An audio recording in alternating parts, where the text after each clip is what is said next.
What's up, people? My name is Jeffrey Kaminsky, and today I'm going to tell you what you can do right now in the preseason to make sure your shoulders stay injury-free so you can achieve your goals in March. Let's get into it. But first, we have to acknowledge the fact that wrestling is a combat sport, which means that freak accident injuries will always happen no matter what you do. But that being said, some of the most important things you can do are to get better at the sport of wrestling, because the more in control of the match that you are, the less likely you are to get hurt. If I'm on bottom and I know how to seal off properly and get hand control, I don't have to worry about the other guy tossing me onto my shoulder and tearing that stuff because I just got away. The second thing you have to do is learn how to fall and land properly. This is why you do your forward and backward rolls, your shoulder rolls, and your, what's it called, a mat slap as your part of your warm-ups. Learning how to fall correctly is important because you can land safely and you can dissipate that force to not get as much impact on your joints. With all that stuff being said, let's get into the fun stuff and what you can actually do in the weight room to make sure you keep your shoulders safe and healthy. So wrestling puts a lot of extreme stress and wear and tear on the shoulders during your average season. We also need to have a lot of strength here and a lot of range of motion, which is why the first and one of the most important things we should be doing in the preseason is to still be doing heavy compound strength exercises. These are your bench presses, your rows, your overhead presses, pull-ups or pull-downs, dips, etc. Basically, any movement that allows you to use heavy weights on a horizontal press, horizontal pull, vertical press, vertical pull. This is because these movements and the heavy weights that they allow you to use are what's going to increase the size and strength of not only your muscles, but your connective tissue and your bones.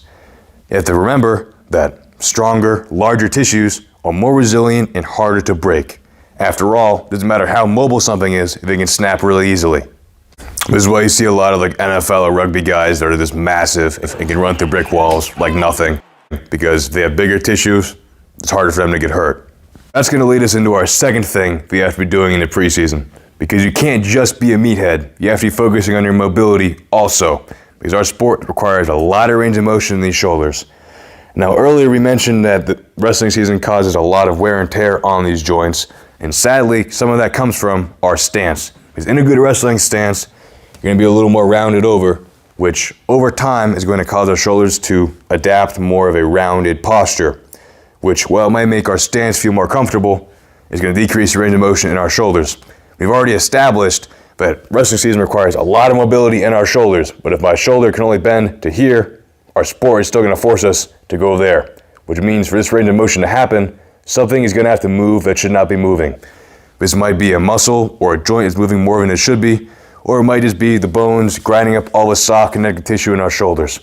Either way, this is going to lead to an injury at some point, which is why we should do something now to address this. The first thing that we're going to do for our mobility work is to restore a normal range of motion in our shoulder. We're going to do this by stretching and rolling out any of the overly tight muscles surrounding our shoulder. 9 times out of 10, this is going to be something that's tight in your traps, pecs, or lats. This is because these muscles, when they're overly tight, will internally rotate the shoulder and cause this rounded off posture. Here are some of my favorite ways to get these guys to chill out and loosen up. To stretch out the traps, I like to put my hand behind my back and to bring my head to the same side that I'm trying to stretch, so that way when I pull my neck with my hand, I can get the best stretch possible. And play around at the angle that you're pulling your head at to see what feels best for you. You should be doing all of these stretches for at least 30 seconds in order for the muscle to actually calm down. And you can also just do multiple sets of 30 seconds, one set of 90 seconds, or just stretch until the muscle calms down. It's up to you. To stretch out the pecs, you need to find a sturdy post to put your hand on, then lean into it to stretch out the muscle. I like doing it more at this upward angle because I feel like I get more of a stimulus than if I did it horizontally. To get the best possible lat stretch, you need to set up a band or cable at hip height and back away until when you're leaned over you can feel a really good stretch on the muscle. To get an even better stretch, you need to turn your hips in so that they're perpendicular to the band or cable. If you don't have any fancy schmancy gym equipment, you can get a similar stretch by doing this or just hanging on a pull-up bar, but I feel like it's not as good as a band or cable. Now we're going to bring out our good old friend lacrosse ball to roll out our traps and all the little tiny muscles on the upper part of our shoulder blade. You just need to roll around until you find something that makes you choke up, and then you need to stay on that and roll it out until it relaxes. And then do the same thing for the lats. For the pecs, it's a lot easier to do this on a door frame or a post like this rather than a wall, just so that you can roll out the muscle, and you can also lean your body weight into the lacrosse ball to pin your muscle in place while moving your shoulder into various ranges of motion to loosen up the muscle. So stretching is a useful tool to loosen up any extremely tight muscles, but you can't just sit around and stretch all day, which is why, in order to take your mobility gains to the next level, you need to pick exercises that have a loaded stretch component. So by modifying the exercises that we're currently doing to really emphasize that stretch component, or just picking exercises that by their nature will have a bigger stretch, you can get more mobile and stronger at the exact same time. So for example, on dumbbell incline bench, don't just get half reps.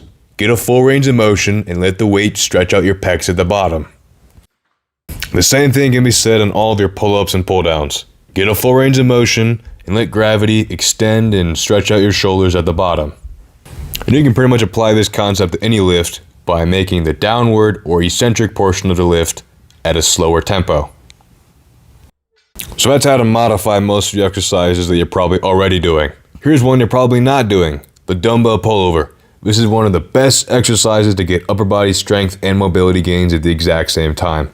Start with a dumbbell that's lighter than you probably think so you can get a good stretch at the end, and bring your hips as low as you can to the ground on each rep to make sure you can get a full range of motion. So we've done all the mobility work to increase the range of motion in our shoulders, but gravity and our wrestling stance are going to be continuously trying to pull us back down into that tightened off position. The way that we solidify our mobility gains is by building up the posture muscles in our back, such as your rear delts, your rhomboids, mid-traps, rotator cuff, etc., to keep us in this upright, balanced shoulder posture. Here are some exercises to do that. Up first are benders as pull-aparts, which work the middle of your back.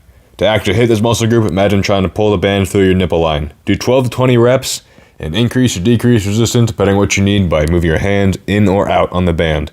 Keep your arms as straight as you can to make sure you're actually hitting your back and not your triceps. Up next are what I call prone scap raises, where you lie down on your stomach and bring your arms up to a Y, keeping your thumbs pointed up, and hold for anywhere from 20 to 30 seconds, then switch to a T, and then with your arms by your side. These are face pulls, you've probably seen them before. You just try to bring a band or cable past your forehead. Some ways you might try to cheat in these are by leaning your torso forward or by pushing your neck forward to make it seem like you're pulling back farther than you really are. Just don't do that. You're trying to get something out of this. On these, I really like to squeeze at the end also. Our final posture building exercise is one of my personal favorites, the rear delt fly.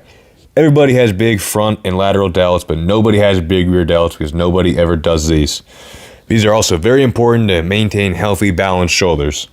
Just start by picking a lighter dumbbell, posting your hand on something, and then just maintaining a flat back while trying to T-pose with the dumbbell. The third and final thing that we need to do for our shoulders is to work on our shoulder stability. Because there are probably some of you that have extremely strong upper bodies and good mobility, but still experience shoulder pain. This is probably the missing piece of the puzzle for you. And basically all we're trying to do is to find exercises that allow us to build up all the super tiny muscles in our shoulder that keep things steady. Up first is the bottoms up kettlebell press, which just like the name implies, you're holding the kettlebell upside down and trying to press it overhead. Which means you have to keep it incredibly stable the entire time, because if you don't, you're going to get immediate feedback because the kettlebell is going to slip and hit you in the head. Start with a really light kettlebell on this and try to keep as neutral of a grip as you possibly can. Now we're moving on to the waiter's walk, where you hold something overhead and walk with it. Because with every single step, that object is going to move around and jostle, and you have to stabilize it with your shoulders. Pick light weights for long distances, medium weights for medium distances, or heavy weights for short distances. Or you could just use a 10-pound kettlebell, hold it upside down, and hate your life. Finally, we have the overhead squat, which is a great full body movement that puts a lot of productive stress on the shoulders because they have a lot of shoulder stability to keep the bar balanced overhead.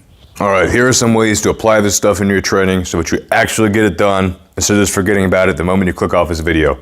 The first of which is going to be doing some of that mobility work right before your main session starts. That way I can take the muscles that are overly tight and get them loosened up enough that I can actually get into the range of motion that I need to for that main session, whether that's a wrestling practice or a lift. The second way to do it is by adding some of those smaller stability and posture building exercises into your main warm-ups.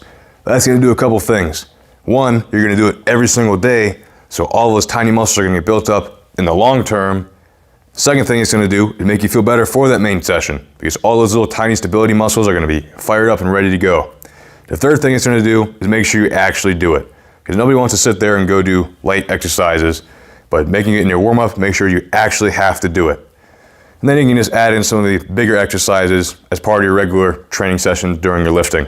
So actually do your main heavy compound, add in some of these accessory movements that are more shoulder focused and will help you build up those tiny muscles. And that is all I have for you guys today. I hope this helps your shoulders stay safe throughout the season, but everything hurts after wrestling, so I'm going to make a couple more videos on other joints in the body. Please leave in the comments below which ones you'd like to see next.